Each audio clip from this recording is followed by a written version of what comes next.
તમારા તાલુકા પંચાયતનો સભ્ય ફોન કરે તો એ અવાજ દિલ્હી પહોંચે કે ના પહોંચે? જિલ્લા પંચાયત સભ્ય ફોન કરી અવાજ દિલ્હી પહોંચે કે ના પહોંચે? કોંગ્રેસ કે આપવાના પૂછજો એના નેતા વાત કરવામાં કેટલા પાપડ બેલવા પડે. અમે એમ કઈ સાહેબ વિસ્તારની વાત છે એટલે બીજું બધું કામ મૂકી, જે અત્યારના આંતરરાષ્ટ્રીય લીડર છે એ વ્યક્તિ બધું કામ મૂકી અને સીધા અમને સાંભળે કે બોલો વિસ્તારની શું વાત છે. આજે રાતે ફોનમાં મેસેજ આપ્યો કે સાહેબને અર્જન્ટ મેસેજ આપજો, અમારે સાહેબને મેસેજ આપવો જરૂરી છે એક વિષય ઉપર. સવારે 7 વાગ્યામાં સાહેબનો ફોન આવે કે બોલો તમારા વિસ્તારની શું વાત છે.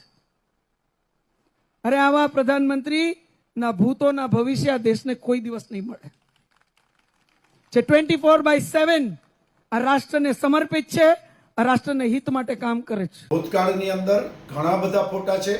આપને જોવા હોય તો મારા સામાન્ય કોંગ્રેસી કાર્યકરોએ પણ રાહુલ ગાંધી સાથે ફોટા પડાવ્યા છે.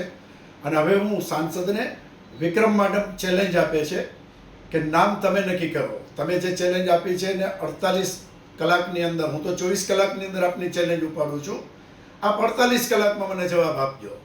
નામ ચોઈસ કરવાનો અધિકાર પણ આપને આપું છું. કોંગ્રેસનો કોઈ પણ કાર્યકર, કારણ કે મારા માટે સામાન્ય કાર્યકર નથી, મારા માટે તમામ કાર્યકર મહત્વના કાર્યકર છે. નામ તમે નક્કી કરો, 48 કલાકમાં મને એનું નામ આપો. એ કાર્યકરનો ફોટો રાહુલ ગાંધીને સાથે રાખીને, એમનો ફોટો પડાવીને આપ કયો એ જાહેર મંચ ઉપર હું ડિક્લેર કરીશ. જો એ જાહેર મંચ ઉપર રાહુલ ગાંધીની સાથે એ કાર્યકરનો ફોટો નહીં પડાવી શકું તો જાહેર જીવન હું છોડી દઈશ.